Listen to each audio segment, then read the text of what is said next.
annunziate ai miei fratelli che vadano in Galilea.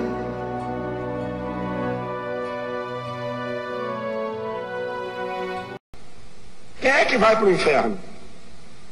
Bíblia assinada pelo presidente da Conferência Nacional dos Bispos do Brasil, da Igreja Católica. Está aqui na Bíblia. Eu estou com a Bíblia aqui, ó. Os idólatras.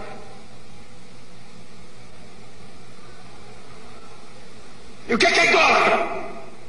É aquele que se prostra ou adora uma imagem ou faz petições a uma imagem e o tem como alguém superior para trazer respostas, ou o tem no lugar que só Deus pode ocupar.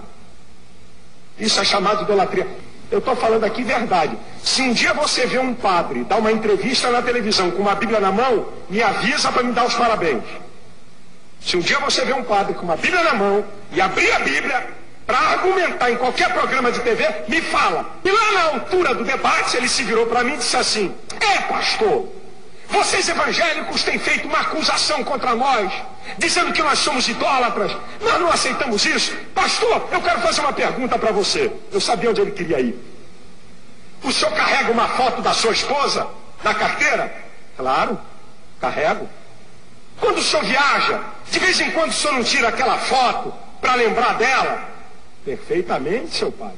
É isso aí que eu faço. Então, pastor, nós temos uma imagem para lembrar desses homens, dessas mulheres, valorosos e papapi, papapá. Eu falei: seu padre, só tem um detalhe. É que eu nunca me ajoelhei diante da foto da minha mulher para pedir nada a ela.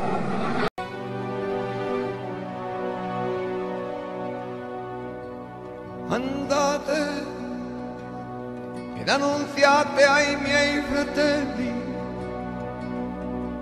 che vadano in Galilea.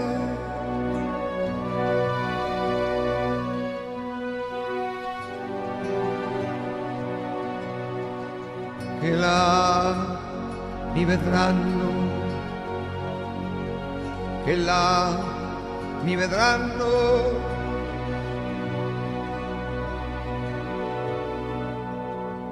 I discepoli andarono in Galilea,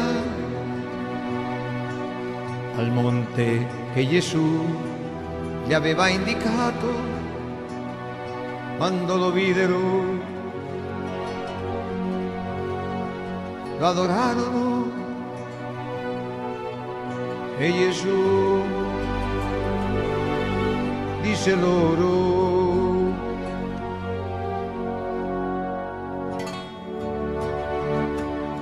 è stato dato ogni potere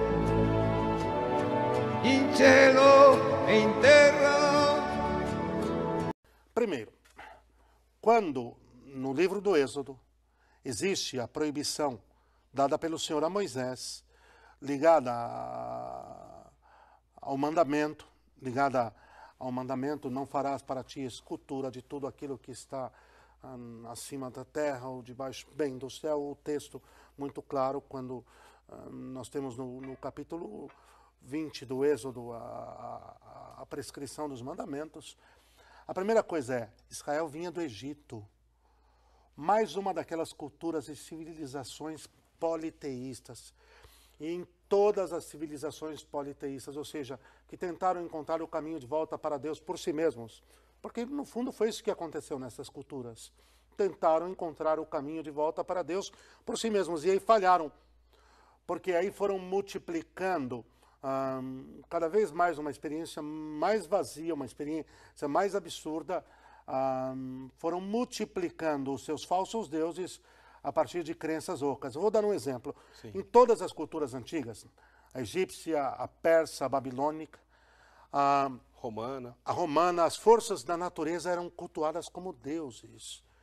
O sol, a lua, o vento, as águas, que é um exemplo, para os egípcios, Ra, a lua, Kenaton, o sol, deuses.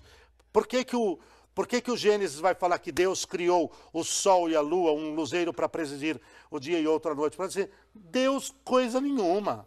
Quer dizer, Deus é Deus, são criaturas das suas mãos. Quer dizer, colocar a criatura no lugar do Criador. Né? Eu quero colocar isso aqui de uma forma muito clara. Era preciso purificar um povo que conviveu com a idolatria egípcia. Quer ver como isso é real? Essa questão da adoração aos falsos deuses, tendo tomado até as forças da natureza como deuses? Os astecas, lá na grande cidade do México, nas ruínas de Teotihuacan, estão as duas grandes pirâmides. Como é que se chamam, Eric? A maior se chama El Sol e a menor chama-se La Luna. O Sol e a Lua, identicamente a todas as outras culturas de época. O que Deus proíbe, e está muito claro no texto bíblico, o que está no céu, acima da terra, exatamente é cultuar os astros, o sol, a lua, cobra. Existia um templo nos dias de Abraão dedicado à deusa cobra. Imagina que loucura. E a mesma coisa com os astecas, com Atlatzil, o templo da serpente emplumada. Cultuar uma cobra, a serpente como Deus. Então, até que se purifique, era preciso que o Senhor tomasse uma medida intransigente. Certo. Imagem nenhuma, só que o termo original que é aplicado equivale aos ídolos, não à imagem em si. O que consta, por exemplo, nos tratados dos padres da igreja em consonância com o Novo Testamento, são dois termos distintos. Uma coisa é um eidolon, aquilo que quer tomar o lugar de Deus. Outra coisa é a esfirgia. São Paulo diz que Cristo é a esfirgia tuteu, a imagem de Deus. Cristo é a imagem de Deus. Tanto é que, muito mais tarde, e aí já no livro dos Reis, capítulo 6, o próprio Senhor vai liberar o embelezamento do templo com os dois querubins. Com os dois querubins à sua entrada, e aí as imagens dos bois e dos leões. Aí precisa entender um pouco que isso era até algo presente na época. Certo. Então, o primeiro dado é que a proibição está ligada a uma idolatria. E basta-se voltar às catacumbas. Nas catacumbas, Eric. As pinturas primitivas, de uma maneira bem rudimentar, bem rústica, mas elas já estão presentes. Vai cair naquilo que os padres da igreja ensinavam, que as imagens são as escrituras dos iletrados, dos analfabetos. Porque pela imagem se transmitia aquilo que estava querendo se transmitir. O culto de veneração aos santos e de utilização das imagens, diga-se aqui, veneração, dulia, não latria. Latria, adoração só a Deus. Por isso que não é uma idolatria, porque nós não adoramos santo nenhum. Os santos são nossos irmãos, batizados, crentes como nós, que honraram e amaram e serviram a Deus, estão na sua glória. E as imagens são sacramentais. Eu não vou reduzir também aquela coisa, você não tem uma fotinha aí no seu RG? Eu não vou por aí não, porque vai dar errado. Esses tempos eu vi um dos nossos irmãos separados falando num programa, não, mas eu não me ajoelho diante da fotinha do meu RG. Eu falei, calma lá, meu querido. Não vamos entrar nem por aí que vai dar errado. A verdade é que as imagens são sacramentais. Elas nos remetem a uma verdade espiritual, uma verdade sobrenatural, que está para muito além delas.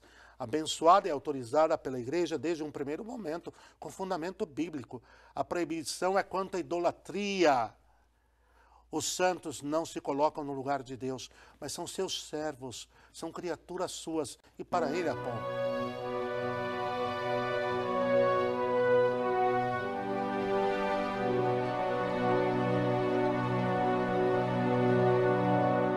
Andate ed annunziate ai miei fratelli che vadano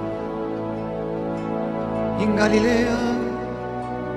Quando eu fui pegar o texto hebraico, o Antigo Testamento foi escrito em hebraico por judeus, portanto eu tenho que saber o que os judeus escreveram, qual a palavra que os judeus usaram. Nos 10 mandamentos eles colocaram, não farás para ti ídolo. Em uma parte da Bíblia diz que quem escreveu os 10 mandamentos foi Deus, com o próprio dedo. E quando Deus escreveu, ele escreveu a palavra ídolo. Lo taseleha, não farás para ti, pezel. ídolo. A primeira tradução que nós tivemos da Bíblia foi para o aramaico e depois do aramaico para o grego. E a Bíblia grega foi utilizada muito, mas muito por judeus e depois pelos católicos. E na Bíblia grega está escrito lá: não poiesseis farás seautó para ti eidolon. Ídolo. Na verdade, o que a Bíblia condena, o que Deus condena, não é imagem de santo, é ídolo. O que é um ídolo? Ídolo é estátua de um Deus. O que é um Deus? Deus é uma estátua que as pessoas acreditam que a estátua tem poderes iguais ao de Deus. Quando você acredita que uma estátua tem poderes iguais ao de Deus, isto é um ídolo.